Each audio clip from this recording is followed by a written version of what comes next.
Ni hao, was Stephanie. Okay, so I wanted to do an endcap on my language experience in Europe during this trip. Sorry, I'm trying to find the right place to hold this. There we go. Okay, I'm in a cafe right now. Let me show you. Because I live in cafes. And we're kind of just waiting. We have an evening flight. Because, yeah, we just do. Anyway, so we're spending a lot of time in cafes today, which is one of our favorite things to do anyway. So I decided I just wanted to put, like I said, an end cap on the language experience.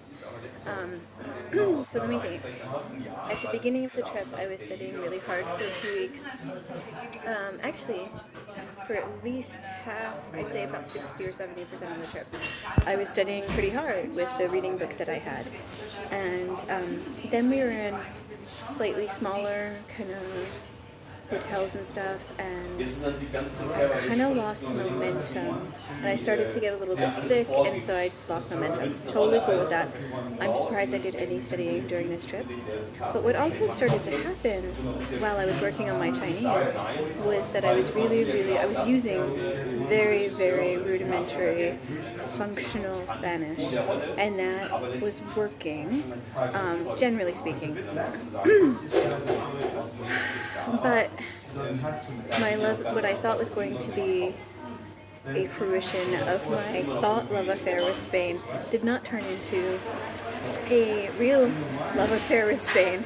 Spain's lovely, don't get me wrong, but I don't feel like it and me where I am now in my life are someplace that needs to stay acquainted.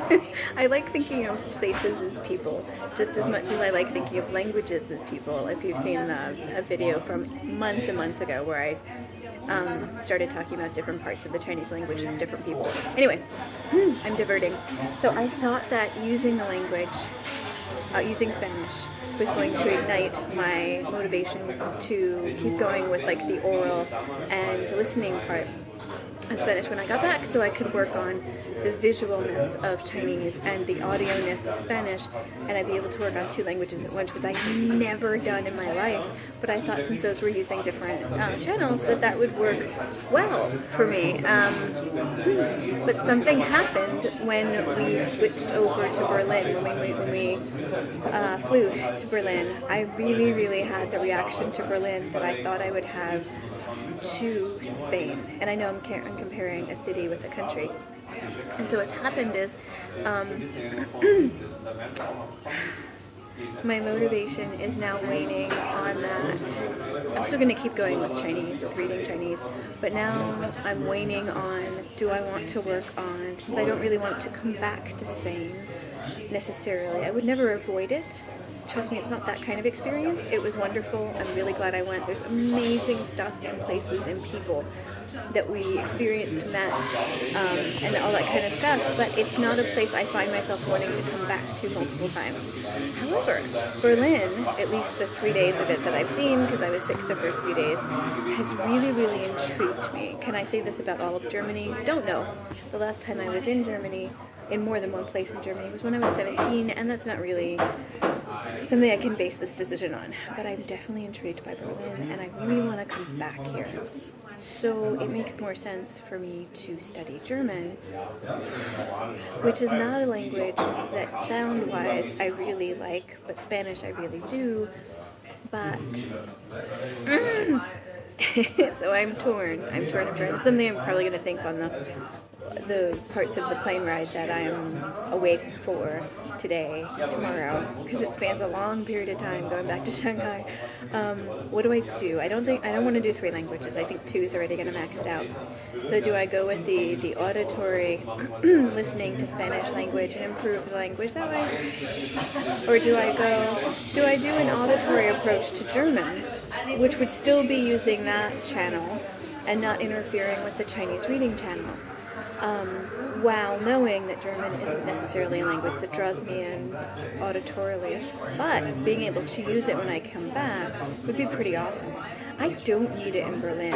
We have needed very little German here. The amount of, although we've tried to use little bits that we've learned, the amount of English is insanely high here. Like idiomatic, super high level, fluency, barely trip anybody up. I only had one person in a mall last night when we were looking for a very specific kind of store ask me to paraphrase something, and I did, and then she instantly was able to describe where that kind of store was. One person in 3 days of asking a lot of questions and going to a lot of places. So that's insanely impressive. So I don't need it, but if we are to come back to Berlin or to Germany multiple times, it would be nice to talk to people. It would be nice to get around without reverting to English, and it would be nice to be able to.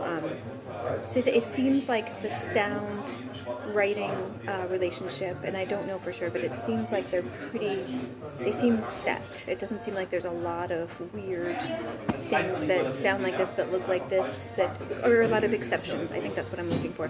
So it seems like once I got that sound visual thing down, I could switch over into reading, which is the opposite of what I'm doing in Chinese, where I'm doing the visualness with the sound coming in, but I'm not focusing on it coming out. Whereas in German, I want to do the auditory part while still, I visualize language. There's no way for me not to. So as I'm hearing the German, I would still be seeing it, but I would be practicing pronunciation and speaking more, because that would be that channel. So do I want to do Chinese Spanish or do I want to do Chinese German? I don't think I can do 3. I am human and I have a life and a job back in China, so I have to limit things, at least for now. So what do I do when I get back to China? What do I do? Do I go with a language that pulls me in sound-wise and intrigues me, but that I'll probably not use that much? Or do I go with a language that I would be able to use, I'm guessing pretty often in the future? I can see us coming back here quite a bit. I don't know. What experience have you had with using Spanish versus German in things other than basic functional things like walking into stores and restaurants and maneuvering around a city? Like, how high of a level do you need to get to have interesting conversations with folks in the language? Like, I've never gotten to that level, so that would be an interesting goal to have.